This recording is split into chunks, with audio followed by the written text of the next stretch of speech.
The explosions came every morning at dawn, shattering the silence like fists through glass. Boom, boom, boom.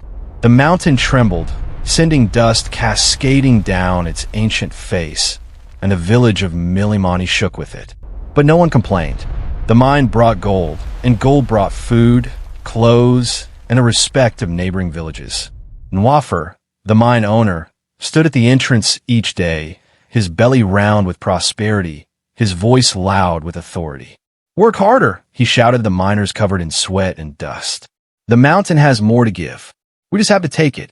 The men obeyed, swinging their picks deep into the earth, their ears ringing from the constant noise of drills and dynamite. Among them was Ebube, a young man with gentle eyes and calloused hands. While others sang work songs to pass the time, Ebube worked in silence, listening, not to the machinery or the shouting, but to something else, something the others could no longer hear. A song, faint and sorrowful, carried on the wind that escaped from the deep tunnels. A melody that made his heart ache. But when he tried to tell the others, they only laughed. Ebube and his daydreams, they said, always hearing things that don't exist. Ebube had always been different. Even as a child, he would sit for hours on the mountainside, eyes closed, listening to sounds no one else noticed. The whisper of wind through stone, the trickle of hidden streams, the groan of roots pushing through rock. His mother, before she died, had told him he had a gift. "You hear what the mountain speaks, my son. It is a rare blessing." But in Milimani, blessings that did not produce gold were considered useless. The village had not always been this way. Ebube's grandmother told stories of a time when Milimani was known for its music, when people gathered under the stars to sing ancient songs taught by the elders, songs that celebrated the mountain as a living, sacred thing. But then Nwaffer arrived with his machines and his promises of wealth. "Why sing to rocks when you can break them open and become rich?" he had said. And the village, weary of poverty, had agreed. The music died. The songs were forgotten. And the only sound that remained was the relentless pounding of the mine, day after day, year after year. Ebube worked because he had to survive, but every explosion felt like a wound in his chest. The mountain was in pain. He could feel it. He could hear it. And no one would listen. One afternoon, as Ebube hauled a cart of rocks to the surface, he paused at the tunnel entrance and closed his eyes. The song was there again, clearer than ever, but something was wrong. Beneath the melody was a new sound, a deep, agonized groaning, like bones breaking under too much weight. His eyes snapped open, and he looked back into the darkness of the main tunnel. The support beams were cracked, bowing under the pressure of the earth above them. Small stones trickled from the ceiling. The air smelled wrong, thick and dusty, heavy with warning. Ebube's heart pounded. He dropped the cart and ran to find the foreman. "Sir, the main tunnel, it is not safe. The beams are breaking. I can hear." The foreman waved him off impatiently. "You hear too much, Ebube. Get back to work." But Ebube could not ignore it.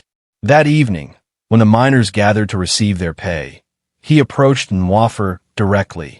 The mine owner sat on a wooden chair like a throne, counting coins and laughing with his overseers. "Mr. Nwaffer, please," Ebube said, his voice respectful but urgent. "The mountain is groaning. The main tunnel is weak. If we keep digging there, it will collapse." Nwaffer's laughter stopped. His eyes narrowed. "What did you say?" Nwaffer stood slowly, his shadow falling over Ebube like a storm cloud. The other miners stopped talking and turned to watch. "Did you just tell me," Nwaffer said, his voice dangerously quiet, "that I should stop digging in my own mind because you heard the mountain groaning?" Some of the miners snickered. Ebube swallowed hard, but stood his ground. "Yes, sir. I know it sounds strange, but I can hear it. The mountain is warning us. If we do not listen, enough." Nwaffer's shout echoed across the camp. He stepped closer, his face twisted with contempt. "You think you know better than me? I have engineers. I have surveyors. I have made this village rich while you stand here talking about songs and groaning rocks like some mad hermit." He turned to address all the miners, his voice rising. "This is what happens when soft-hearted fools are allowed to work in a man's world. They hear spirits. They see omens. They try to frighten you into laziness with cowardly lies. Ebube's face burned with shame, but he tried once more. Mr. Nwaffer, I am not lying. Please, just send someone to inspect the beams. Nwaffer snatched a small pouch from his belt and threw it at Ebube's feet. Coins scattered in the dust. There is your final pay. You are fired. Get out of my mind and take your foolish dreams with you. The silence that followed was crushing. Every miner looked away, unwilling to meet Ebube's eyes. No one defended him. No one spoke up. They needed their jobs too much to risk Nwaffer's anger. Ebube knelt slowly and gathered the scattered coins with trembling hands. His throat tightened, but he refused to cry in front of them. He stood, looked at the mountain one last time, and saw something the others could not, a faint shimmer in the air near the tunnel entrance, like heat rising from stone, like grief made visible. Go sing to the rocks somewhere else, Nwaffer said mockingly, turning his back. Maybe they will pay you in pretty pebbles. The miners laughed, a nervous, guilty sound.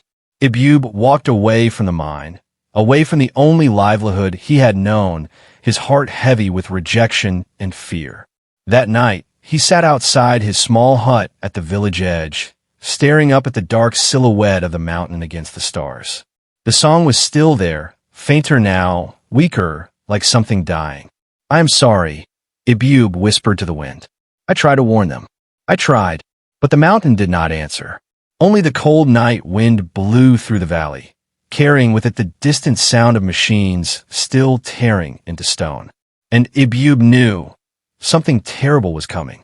For 3 days, Ebube stayed in his hut, shame and confusion weighing on him like stones. The villagers avoided him. Children whispered and pointed. Even the elders, who once respected his quiet nature, now looked at him with pity and embarrassment. He was always strange, they murmured. Too much time alone. It made him hear things that were not real.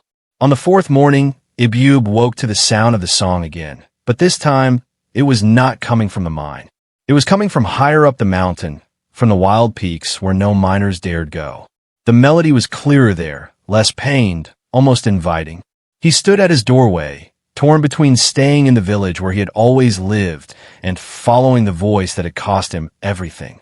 Then he looked down at the mine in the distance, where men were already entering the dark tunnels, and he made his decision. He packed a small sack with bread, dried meat, a water skin, and a thin blanket. He left his hut unlocked, his few possessions behind, and began walking. Not down toward the village, but up toward the mountain's heights. People watched him go, shaking their heads. Where's he going? To lose his mind completely, I suppose. But Ebube did not look back. The song was calling, and for the first time in his life, he was following it completely. The climb was brutal. The paths Ebube followed were barely visible, overgrown with thorns and sharp grasses that cut his hands and legs. The air grew thinner, colder, and his breath came in ragged gasps.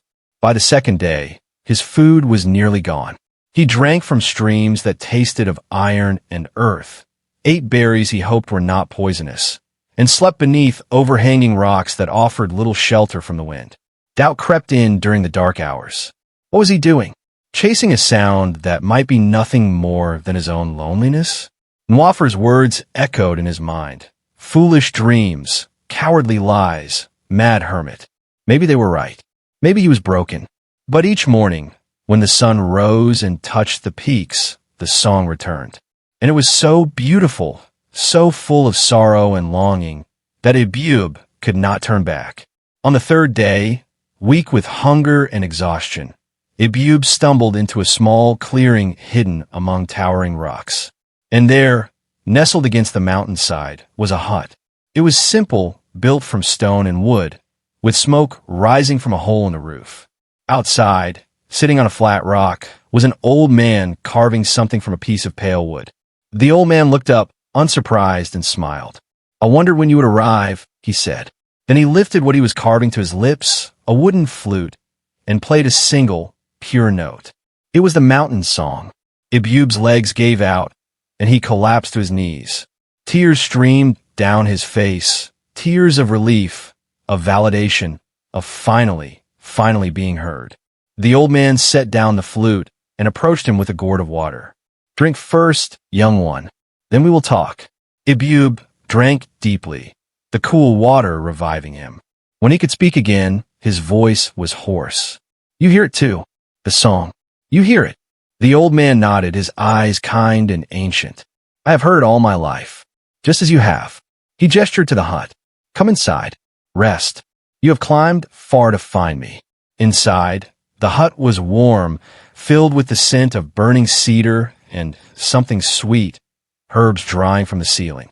Simple mats covered the floor, and along the walls hung various instruments, flutes, small drums, stringed gourds. The old man sat cross-legged and motioned for Ebube to do the same. "My name is Simba Wamilama.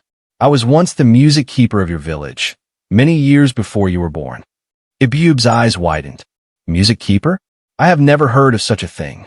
Simba smiled sadly. "No, you would not have. When the mine came, there was no longer room for music. So I left. I came here to preserve what the village was forgetting, the mountain's voice." Ebube listened, his heart aching, as Simba told the story. Long ago, the people of Milimani lived in harmony with this mountain. We did not break it open or force it to give us wealth. We listened to it. We sang with it. And in return, the mountain provided clean water, fertile soil, animals to hunt, plants to harvest. The song you hear is the mountain's spirit, the voice of everything living within it. Simba paused, his gaze distant. But then Nwaffer came with his machines and his promises of gold. The elders were old and tired. The young people wanted more than what the old ways could offer quickly. So they chose the mine. And I knew, if I stayed, I would watch the mountain die and be powerless to stop it. So I came here, high above the destruction, to remember. Ebube's voice was barely a whisper. "Is that why the song sounds so sad? Because the mountain is dying?" Simba nodded slowly. "Yes, every explosion, every tunnel carved into its heart, weakens it. The mountain groans because it is in pain, and soon it will do what all wounded things must do. It will defend itself." Ebube's breath caught. The collapse. "I warned them, but they did not listen." "They could not listen," Simba said gently, "because they have forgotten how." He picked up the flute again and offered it to Ebube. "But you have not. You still hear.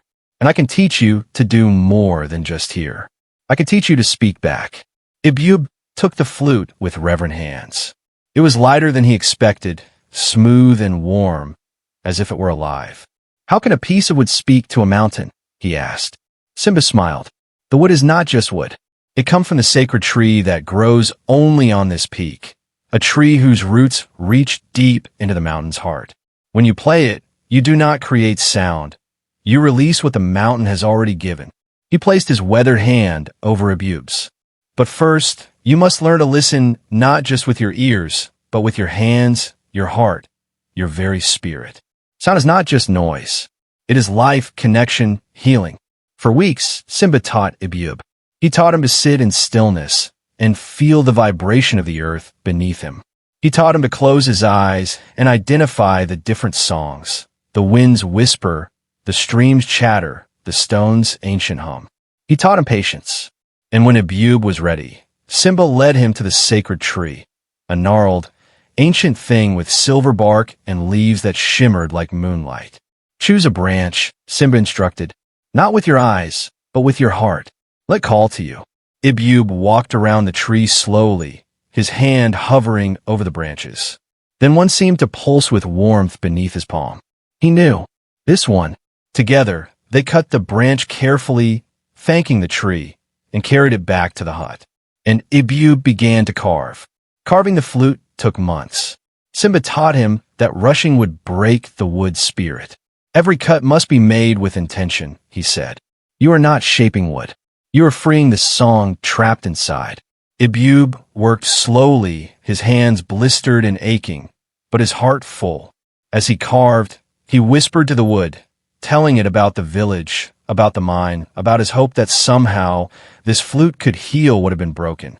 The wood seemed to respond, growing warmer in his hands, the grain revealing itself in patterns that looked almost like music written in the lines.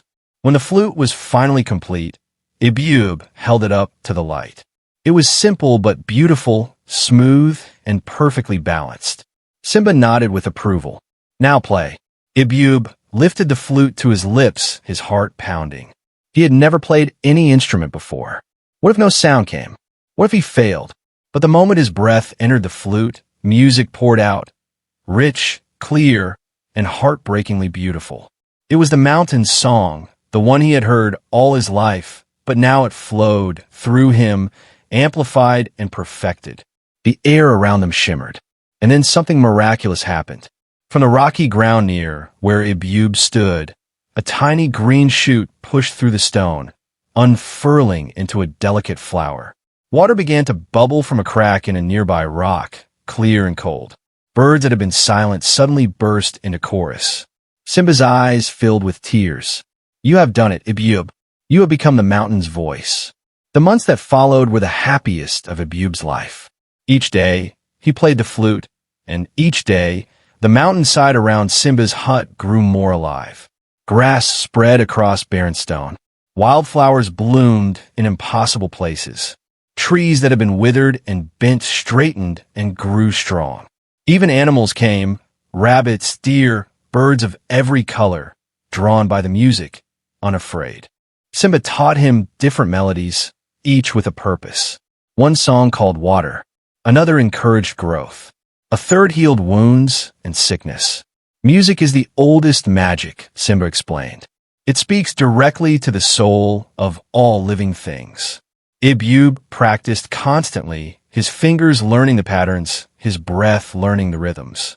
And as he played, he felt a deep connection not just to the mountain, but to everything, the sky, the earth, the creatures, even the stones beneath his feet. He was no longer just hearing the song. He was part of it. But sometimes, late at night, he would look down toward the valley where Milimani lay hidden in shadow and wonder. Did they still mine the mountain? Had the tunnel collapsed yet? Did anyone remember him? Do not let guilt poison your peace, Simba said one evening, sensing his thoughts. You warned them. They chose not to hear. Now you're building something new, a memory the mountain will carry forever. Still, Ebube's heart ached for the village, for the people who had mocked him but were still his people. Then, one morning, as Ebube played his flute by the stream, the mountain answered him. It was not the song he was used to. It was something different, a message. He stopped playing and listened with every part of himself. And he understood. The mine had collapsed. Far below, in the valley, the main tunnel had finally given way under the weight of greed and neglect. Ebube's hand shook. Simba, the collapse, it happened. Simba emerged from the hut, his face grave. Were people hurt? Ebube closed his eyes, reaching out with the connection he had built, feeling through the mountain's roots. No, it happened at night when no one was inside. But the mine is destroyed, sealed completely. Simba nodded slowly. Then the mountain has protected itself, and your village will be forced to remember what they forgot, that wealth torn from the earth by force never lasts. They stood in silence for a long moment. Then Simba placed a hand on Ebube's shoulder. The question now is this. What will you do? Stay here in peace, or return to a place that cast you out? Ebube looked at the flute in his hands, then down toward the distant valley. He thought of Nwaffer, of the miners who had laughed at him, of the village that had chosen gold over harmony. And he thought of the children who had never heard the mountain's song, who deserved a chance to know what had been lost. I will return, he said quietly, not for revenge, but to offer what I have learned. If they will listen. In the valley far below, Nwaffer stood at the entrance of his ruined mine, staring into the darkness where his fortune had vanished. The collapse had happened 3 nights ago, a grinding, terrible roar that shook the village awake and sent everyone running from their homes in terror. When dawn came, they saw it. The main tunnel had caved in completely, tons of rocks sealing the entrance, cutting off access to every shaft and vein of gold beneath. Nwaffer had brought engineers, but they shook their heads. Too dangerous. The entire internal structure has collapsed. It would take years and a fortune. You no longer have to dig it out. Nwaffer's workers, no longer receiving pay, had drifted away to neighboring villages seeking work. His wealth, tied up in equipment now buried under rubble, was gone. The man who had been a king was now standing alone in the dust, reduced to nothing. And Milimani suffered with him. Without the mine, there was no work. Without work, there was no money. Families who had relied on mining income now struggled to eat. The market emptied. Despair settled over the village like fog. The elders gathered in the square, arguing about what to do. We could try farming again, but the land near the mine is poisoned. We could send our young people to the cities. We could pray, but none of their solutions brought hope. And in the silence of their desperation, they began to remember. One evening, an elder named Mama and Jerry stood in the square and spoke words that made everyone uncomfortable. "We brought this upon ourselves," she said, her voice carrying across the gathered crowd. "We chose gold over the mountain's health. We laughed at those who warned us. We forgot the old ways, the songs, the balance." Some villagers shifted uncomfortably. Others looked away. Mama and Jerry continued, her eyes sad. "There was a young man, Ebube. He tried to warn us the tunnel was weak. He heard what we refused to hear, and we let Nwafer drive him away." Ebube was touched in the head, someone muttered. "No," Mama and Jerry said firmly. "He was touched by something we had forgotten existed, the mountain's voice. And we mocked him for it." Silence fell. Guilt settled heavy on many hearts. Then a young boy spoke up. "My grandmother said there used to be music in this village. Songs that made the crops grow and the water run clean. She said a music keeper lived here once." Mama and Jerry nodded. "Yes, Simbawa Milima. He left when the mining began. Some say he went to the high peaks, but no one knows if he still lives." The villagers looked up toward the mountain, now scarred and broken from years of explosions. And they wondered, was there any way back from what they had done? Could the mountain ever forgive them? Could they forgive themselves? Weeks passed. The village continued to fade, its people growing thinner, its hope dimming like a dying fire. Then one morning, a traveling merchant passed through Milimani on his way to the northern markets. He stopped to rest at the village well, and the elders offered him what little food they could spare in exchange for news from the wider world. "Have you heard anything unusual in your travels?" Mama and Jerry asked, more out of politeness than real curiosity. The merchant's eyes lit up. "Actually, yes. Something quite strange. As I crossed the high mountain pass 3 days ago, I heard music, the most beautiful music I have ever heard in my life." The elders leaned forward. "Music? From where?" "From high in the peaks, where no one lives.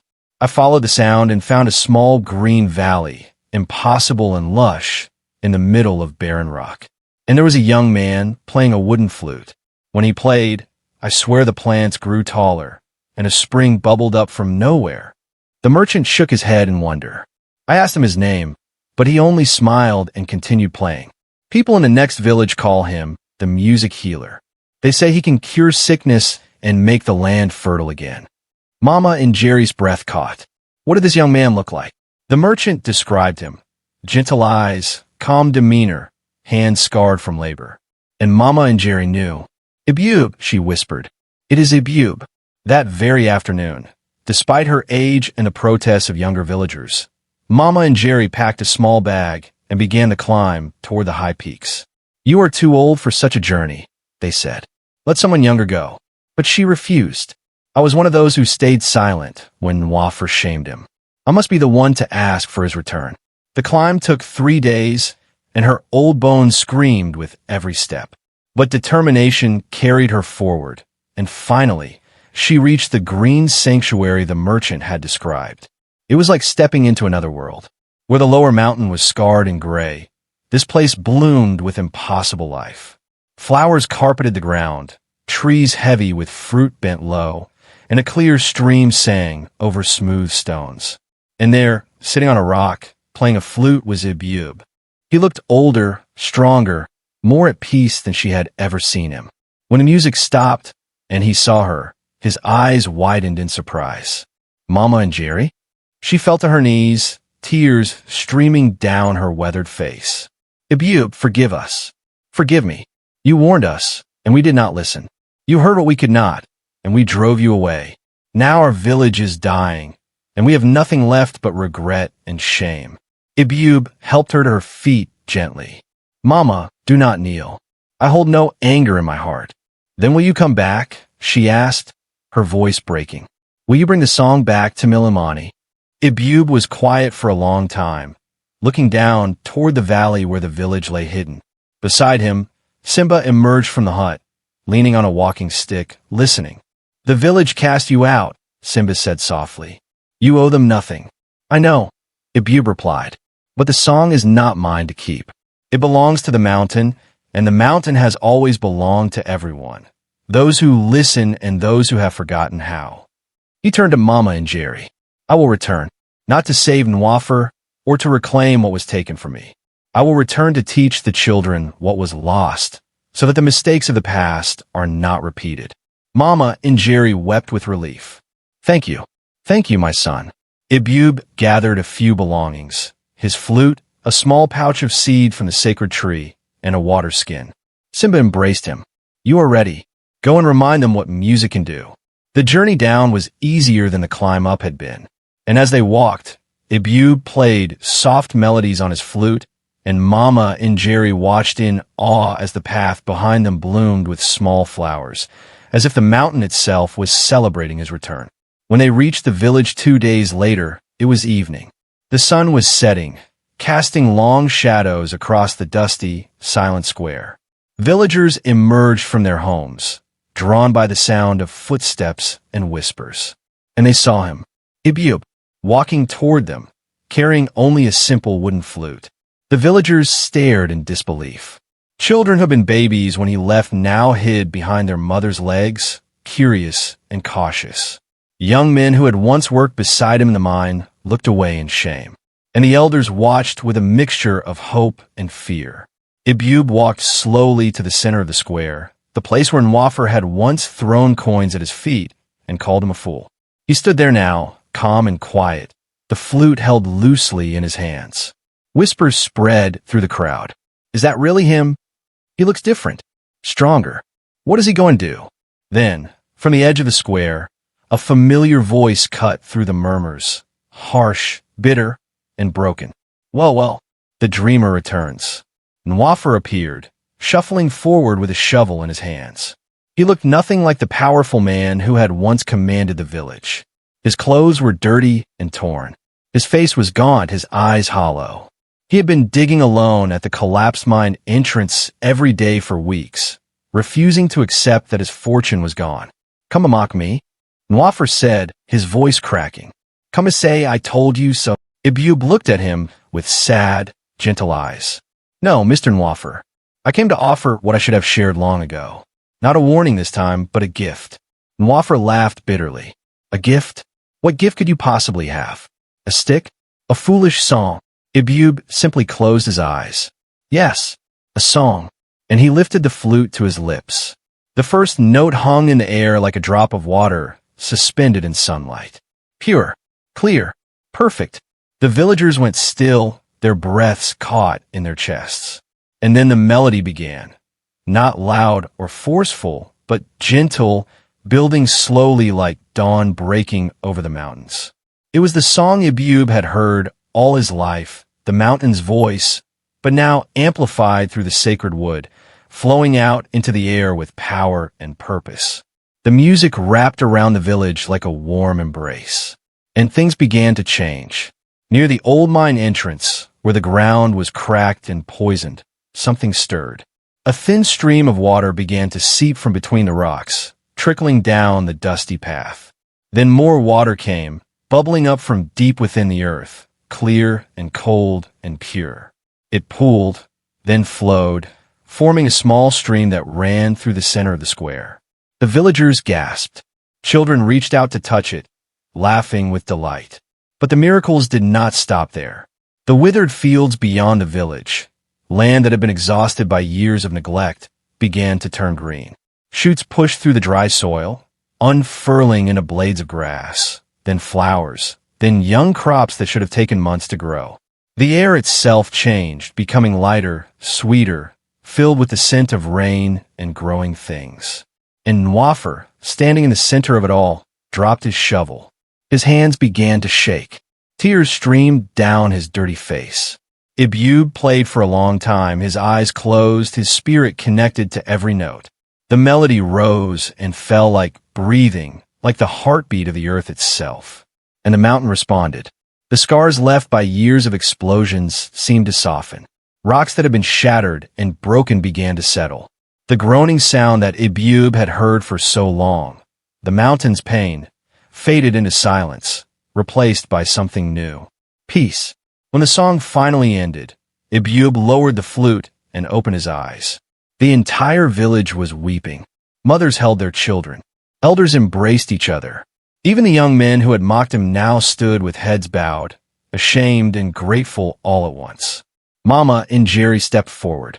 Ebube, you have brought us back from the edge of death. How can we ever repay you? Ebube shook his head gently. You do not repay a gift. You honor it by passing it on. He looked around at the faces watching him. People who had hurt him, rejected him, dismissed him, and felt no bitterness, only compassion. The song I played is not mine. It is the mountain's. It belongs to all of you, as it always has. You only forgot how to listen. He paused, then added softly, and I will teach anyone who wants to learn, so that it is never forgotten again. In the days that followed, Ebube kept his promise. Every morning and evening, he would sit in the square and play the flute, and slowly the village healed. The stream that had bubbled up from the ground grew stronger, providing clean water for the first time in years. The fields that had been dead flourished, producing crops without need for harsh labor or chemicals. Animals returned, birds, rabbits, even deer, drawn by the restored harmony. And the children came to Ebube, one by one, shy at first, then eager. Can you teach me? They would ask, their eyes bright with curiosity. Ebube would smile and hand them simple reed flutes he carved himself. First, you must learn to listen. Close your eyes. Feel the ground beneath you. Hear the wind, the water, the mountain's breath. Music does not come from the instrument. It comes from connection. He taught them patiently, never mocking their mistakes, always encouraging. And slowly, hesitantly, the children began to play. Their notes were shaky and off-key at first, but Ebube heard something more important. They were trying. They were learning to listen. One afternoon, a young girl played a simple melody, and a flower bloomed at her feet. She gasped in wonder, and the other children cheered. Ebube's heart swelled with joy. The song was being remembered. The gift was being passed on, and the mountain, high above them, seemed to sigh with contentment, its pain finally easing after so many years of violence. Nwaffer watched all of this from a distance, sitting on the steps of his ruined house. He no longer dug at the collapsed mine. He no longer shouted orders or dreamed of wealth. He simply sat, day after day, watching Ebube teach the children, watching the village come back to life through music instead of force. One evening, as the sun set and the children ran home laughing, Nwaffer finally approached. He walked slowly, his shoulders bent, his pride stripped away. Ebube was packing his flute when Nwaffer's shadow fell across him. I do not deserve to speak to you, Nwaffer said, his voice hoarse. But I need to say this before I die. Ebube looked up, his eyes calm and kind. Then speak, Mr. Nwaffer. Nwaffer's hands trembled. I was wrong. About everything. I thought wealth was power. I thought breaking the mountain open would make me strong. But all I did was destroy the land, the people, myself. His voice cracked. You tried to warn me. You heard what I was too deaf to hear. And I called you a fool. Tears ran down his weathered face. My entire life's work, everything I built, is buried under rubble. But you, with nothing but a wooden stick, have given this village more than I ever could. He fell to his knees. I am sorry. I am so sorry. Ebube knelt beside him and placed a gentle hand on his shoulder. I forgive you, Mr. Nwaffer. The mountain forgives you too. Now you must forgive yourself and learn a new way to live. Over the following months, Milimani transformed completely. The villagers, led by the elders and inspired by Ebube's teaching, made a collective decision. They would never mine the mountain again. Instead, they would live in harmony with it, as their ancestors once had.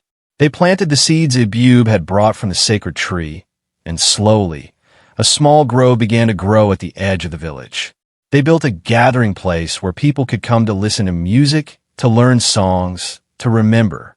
And Ebube taught not just the children, but anyone willing to learn, old and young, men and women. Some learned to play instruments. Others learned to sing. Some simply learned to listen. Nwafer, humbled and broken, became one of Ebube's most dedicated students.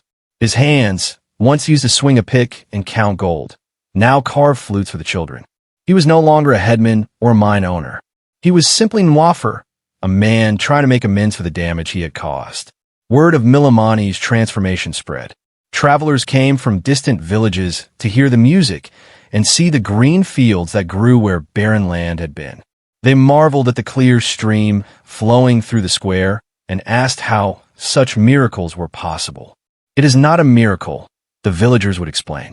It is what happens when you listen to the land instead of forcing it to serve you. Some travelers stayed to learn. Others returned to their own villages carrying seeds from the sacred grove and stories of a young man whose flute had healed a mountain. And slowly, the knowledge spread, a reminder that wealth torn from the earth by violence can never last, but harmony, once restored, sustains generations. Ebube himself remained humble, refusing any title or special honor. I am not a chief or a savior, he would say. I am simply someone who learned to listen, and anyone can do the same. The children who learned from him grew strong and skilled, and they taught their own children in turn, ensuring that the mountain song would never again be forgotten. And high above the village, where Simba Wamilama still lived in his small hut, the old music keeper would sometimes play his own flute and smile, hearing the answering melodies rising from the valley below. His work was complete. The song had been remembered.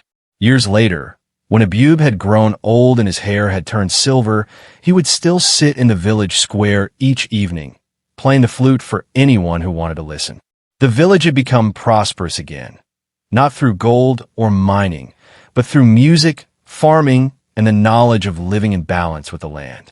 Traders came to buy their abundant crops and beautifully crafted instruments. Visitors came to learn their songs. Children grew up healthy and strong, never knowing the poverty and desperation their parents had once endured. And the mountains stood above it all, green and alive, its scars slowly healing, its song carried on the wind for anyone with ears to hear. One evening, a young child approached Ebube as he finished playing. "Elder," the child asked, "why did the mountain choose you? Why not someone else?" Ebube smiled and ran his weathered fingers along the flute's smooth wood. "The mountain did not choose me, little one. It spoke to everyone. But I was simply the one who learned to listen when everyone else was too busy making noise." He looked up at the mountain, silhouetted against the setting sun. The loudest riches are often the most empty. But the quietest gifts, like a song, like the wind, like the patience of stone, those are the treasures that truly sustain a people. The child nodded thoughtfully, not fully understanding yet, but holding the words in their heart for when they would. As darkness fell and stars appeared, Ebube lifted his flute one more time and played a soft melody, a lullaby that the mountain itself seemed to hum along with. Mothers sang their children to sleep with the same tune. Fathers closed their eyes and remembered the days when they had forgotten how to hear. And in the gentle night wind that swept down from the peaks, carrying with it the scent of sacred trees and clean water, the mountain whispered its gratitude. For it had been heard, it had been honored, and its song, once nearly lost, now lived forever in the hearts of those who had finally learned to listen. The mind remained sealed, a scar that would never fully fade, but also a reminder. A memorial to what happens when greed drowns out wisdom, when noise silences song, when taking replaces giving. And above the sealed entrance, the villagers had carved words in a stone. "Here lies the gold we thought would save us."